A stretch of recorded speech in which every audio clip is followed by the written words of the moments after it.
말씀 보겠습니다. 창세기 3장 20절에서 24절 말씀입니다. 창세기 3장 20절에서 24절 한 절씩 교독하시겠습니다. 20절 아담이 그의 아내의 이름을 하와라 불렀으니 그는 모든 산자의 어머니가 됨이더라. 여호와 하나님이 아담과 그의 아내를 위하여 가죽옷을 지어 입히시니라. 여호와 하나님이 이르시되 보라 이 사람이 선악을 아는 일에 우리 중 하나와 같이 되었으니 그가 그의 손을 들어 생명나무 열매도 따먹고 영생할까 하노라 하시고 여호와 하나님이 에덴 동산에서 그를 내어 보내어 그의 근원이 된 땅을 갈게 하시니라. 24절 같이 읽겠습니다. 시작. 이같이 하나님이 그 사람을 쫓아내시고 에덴 동산 동쪽에 그룹들과 두루 도는 불칼을 두어 생명나무의 길을 지키게 하시니라. 아멘. 네. 자, 이제 어제 본문에서 이제 그 여자에게 또 남자에게 내린 징계를 이렇게 선고받게 되었는데요. 자, 근데 우리 20절 읽도록 하겠습니다. 시작. 아담이 그의 아내의 이름을 하와라 불렀으니 그는 모든 산자의 어머니가 됨이니라. 자, 이 징계를 받고 나서 아담이 아내의 이름을 처음 부르게 됩니다.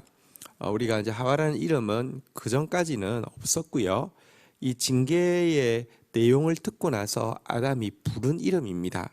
징계의 내용이 무엇이었습니까? 이제 여자의 후손이 이제 그 너가 뱀과 원수가 될 것이다. 또 여자의 후손도 뱀과 원수가 될 것이다. 여자의 후손에 대한 이야기. 그리고 이 하와에게 단산의 저주가 아니라 해산의 고통의 저주가 임한다. 이렇게 이야기할 때 여자의 후손이 태어날 것에 대한 이 믿음이 이 징계 속에서 그들에게 들어왔음을 분명히 알 수 있습니다. 이름. 왜냐고 하면 좀 저주받았는데 아내의 이름을 처음 부르게 되는데 그 이름이 생명의 어미라는 이름으로 불렀다는 것은요. 여자의 후손을 고통스럽지만 낳게 될 것에 대한 소망이 그 아담에게 있었음을 알게 됩니다. 하나님의 징계의 목적은 죽이는 게 아니라 살리는 것인데요. 그래서 이 첫 징계를 딱 받자마자 아담은 물론 범죄를 통해서 하나님의 형상이 막 사라지게 되었지만 아직 첫 범죄였잖아요, 그죠? 징계의 의미를 정확하게 알고 도리어 징계 가운데서 생명의 소망을 이렇게 가지게 되었음을 이 하와라는 이름의 의미를 통해서 알 수 있게 됩니다. 자, 이제 그리고 나서는요 21절에 보면 아주 특별한 일이 일어나게 되는데요. 같이 한번 읽도록 하겠습니다. 읽겠습니다. 시작. 여호와 하나님이 아담과 그의 아내를 위하여 가죽옷을 지어 입히시니라. 자, 이렇게 하나님께서 징계하셨을 때 그 징계의 의미를 깨닫고 소망을 고백하자 산자의 어미라 소망을 고백하자 하나님께서 한 죽음을 시행하셨습니다. 아직까지 인류 가운데는 죽음이라는 단어도 없었고 죽음이 뭔지 본 적도 없습니다. 그런데 여러분 아직까지 죽음이라는 것을 본 적은 없지만 죽음은 선고되었잖아요, 그죠? 아담에게 이제 너는 흙으로 돌아갈 것이다. 죽음이 선고되었는데 이 저주 앞에서도 어쨌든 거꾸로 하나님의 속마음을 헤아리고 생명의 어머니라는 이런 이제 고백을 하고 나자 하나님께서 그들의 수치를 가리기 위해서 무화과로 옷을 입었지만 그 해가 떠오르고 빛이 비치면 다 말려 올라가서 아무런 도움이 되지 않잖아요, 그죠? 근데 그들의 수치를 가려줄 수 있는 가죽옷을 지어 입으셨다 그랬는데 가죽옷은 그냥 입힐 수 있는 게 아닙니다. 그렇지 않습니까? 양보고 털을 깎는 거는 괜찮은데요. 그걸 짜서 이렇게 하는 건 괜찮은데 가죽옷을 입히려고 하면 가죽을 벗겨야 되는데 양을 가죽을 벗기고 양이 살 수 있습니까? 그럴 수는 없어요. 죽는 거예요. 생명의 어미를 고백하자, 이 믿음의 고백을 하자 하나님은 한 죽음을 인류 가운데 처음 시연하셨습니다. 이것을 볼 때 깜짝 놀랐을 거예요. 죽음이라는 게 뭔지 모르는데 죽음이 시연되었습니다. 생명을 믿음으로 고백하자 거꾸로 죽음이 시연되었습니다. 인간은 사실은 자기 죄 때문에 아담이 죽어야 하고 하와가 죽어야 하는데요. 하나님이 이들의 죽음 앞서서 이들의 믿음의 고백에 양을 잡아 죽게 하시고 그것으로 그들의 수치를 가리워 주시는 일을 하신 것입니다. 그래서 사실은요, 선악과를 먹으면 우리가 이제 내일 본문까지 보면 좀 더 알 수 있는데, 선악과를 먹은 결과가 먹자마자 목을 꽉 잡더니 하고 죽지 않았어요. 선악과를 먹은 결과는 사실은요, 가인이 아벨을 죽이는 죽음으로 최초로 나타났죠. 시시비비를 가리고 형제를 죽이고 이렇게 분노를 하고 자기 잘못, 하나님 앞에 바르게 예배드리지 못한 자기 잘못을 돌아보기보다는 저게 있었기 때문에 내게 안 받아들여져서 하고는 책임 전가하고 자기 합리화하고 죽이는, 이게 첫 번째 죽음으로 선악과의 열매가 나타났는데요. 그러나 조금 더 엄밀히 보면 그 죽음보다 먼저 하나님께서 어린 양은 사실은 예수님을 상징하잖아요, 그죠? 그 양의 가죽을 잡아서 약을 죽여서 그것으로 그들의 수치를 가리워 죽음이 더 먼저 시연되었습니다.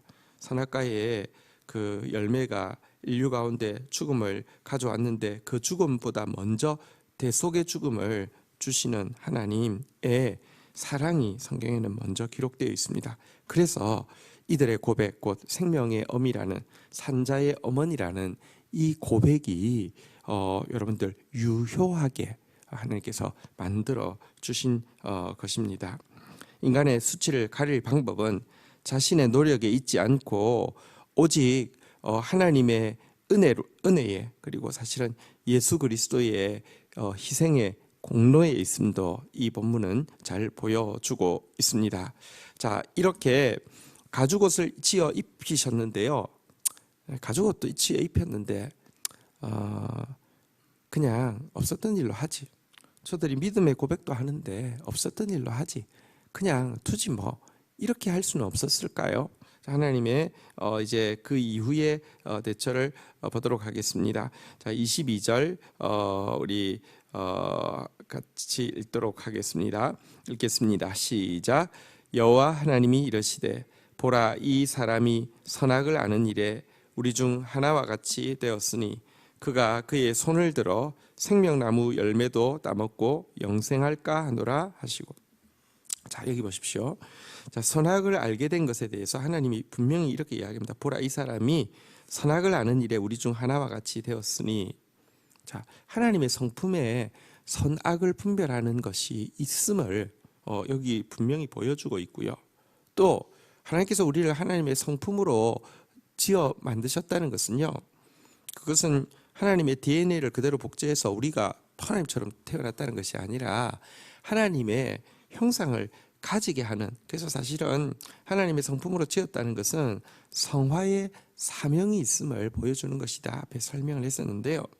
자, 그런데 어쨌든 이 선악을 알게 되는 것은 하나님의 형상의 굉장히 중요한 한 부분임을 이 하나님의 말씀을 통해서 정확하게 알게 됩니다.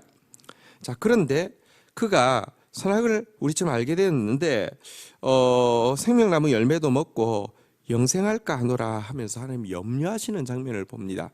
여러분, 생명나무, 이 영생이라는 단어 자체도 우리가 요즘 계속 설명하고 있지만 그냥 수명이 무한대로 연장되는 게 아니라 예수 생명을 가지게 되고, 그냥 한 피조물이었다가 하나님의 아들의 생명을 가지게 되고, 그래서 하나님과 영원한 사랑에 빠지게 되고, 그래서 내가 있는 영역에서 하나님처럼 생명의 왕노릇하는 이 상태를 영생이라고 하는데요.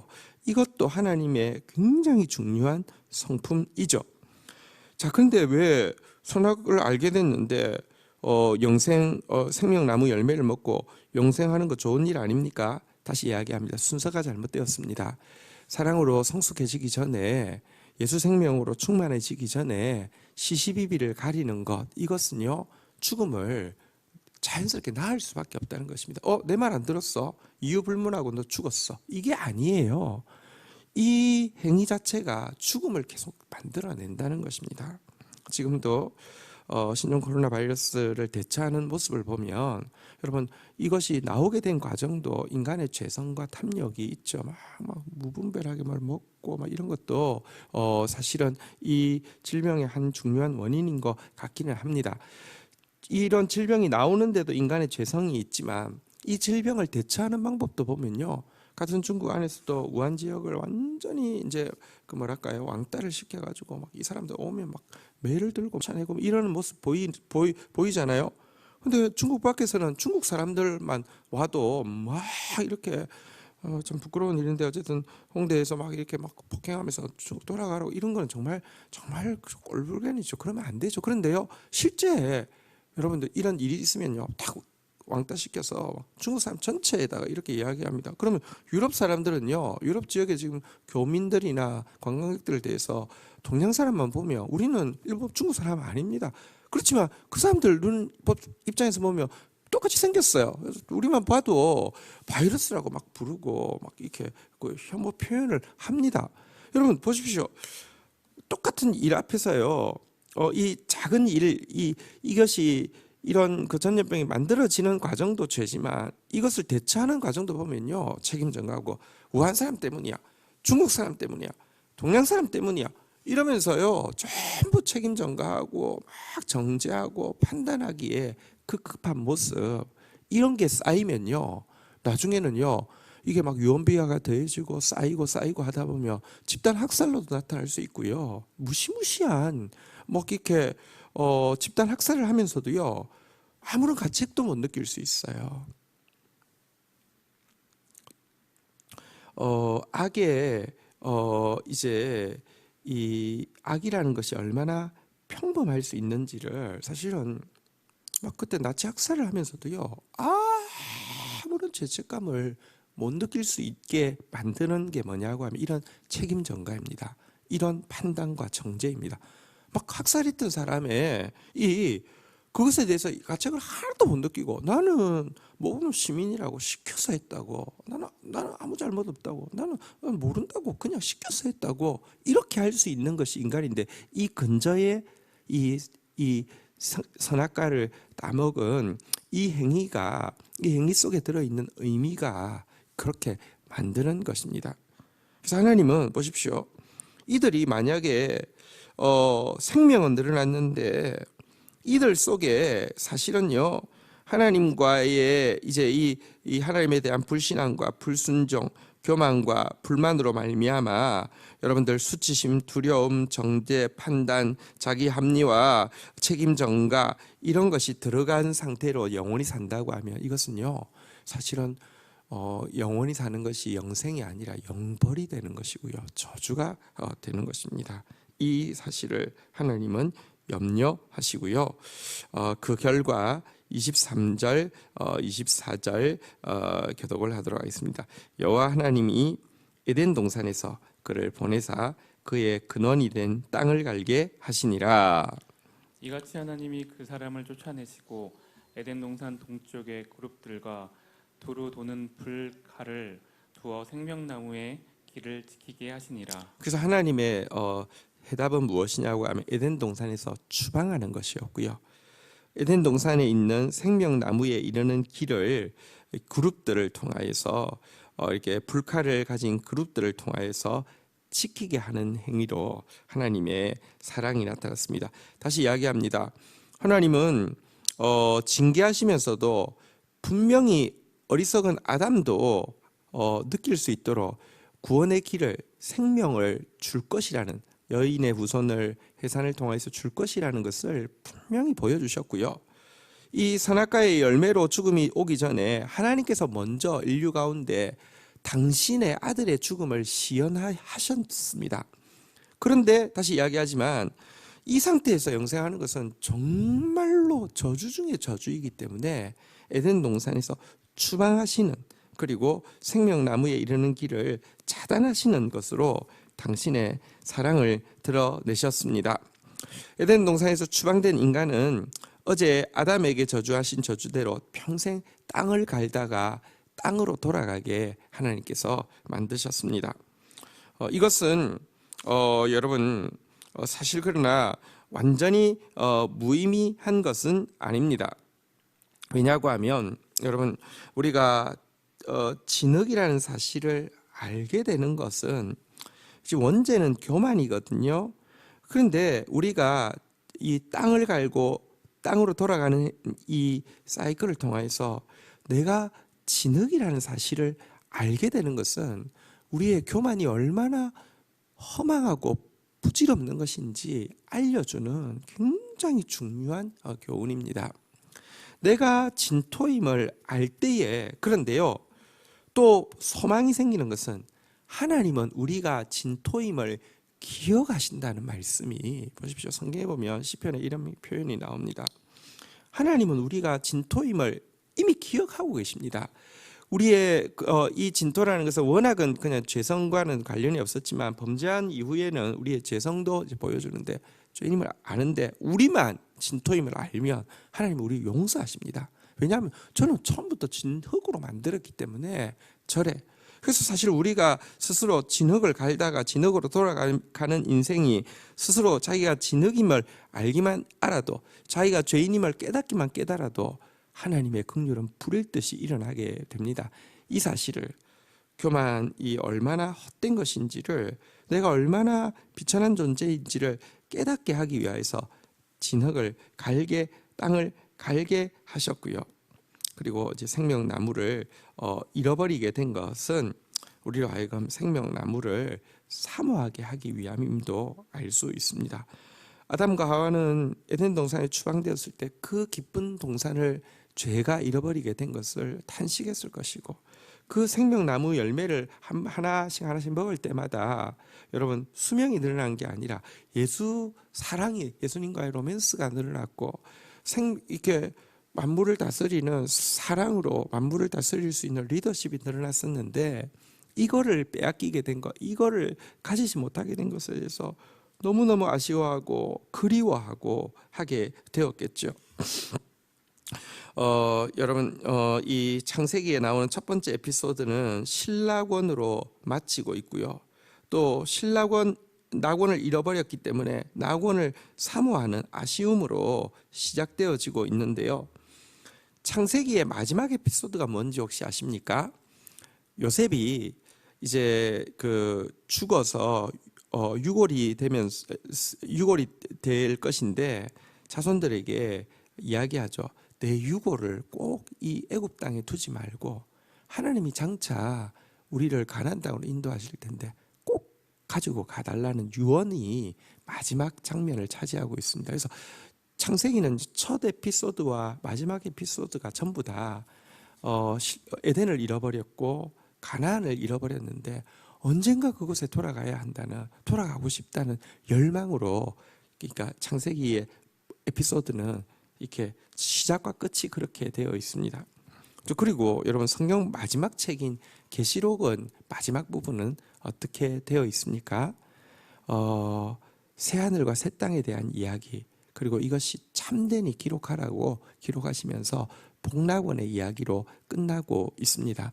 성경 전체는 여러분 낙원을 잃어버린 우리가 사실은 이 에덴을 잃어버렸고 에덴보다 더 완전한 천국을 잃어버린 우리가 그것을 찾도록 회복하게 하시도록 하나님이 주신 여자의 후손의 이야기가 완성되어져 가고, 또 우리의 성화가 완성되어져 가는, 그래서 생명나무를 찾게 되는 과정이 성경 전체의 기록이고요.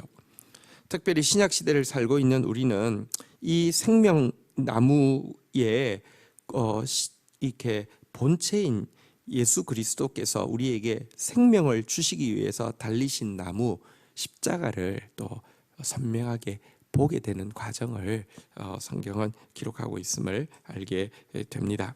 오늘도 우리 하나님 앞에서 이 징계 가운데서 이 믿음의 고백을 하고 또 우리의 죽음 이전에 당신의 아들의 죽음을 허락하시는 하나님의 사랑 가운데에 오늘도 우리 하는 모든 일을 통하여서 겸손해질 뿐만 아니라 오늘도 우리의 하는 모든 일을 통하여서 바로 그 생명을 사모하고 하나님 나라를 사모하고 영생을 사모하다가 또 생명나무 십자가를 통해서 영생을 맛보게 되는 저와 여러분들 되기를 주의 이름으로 축원드립니다.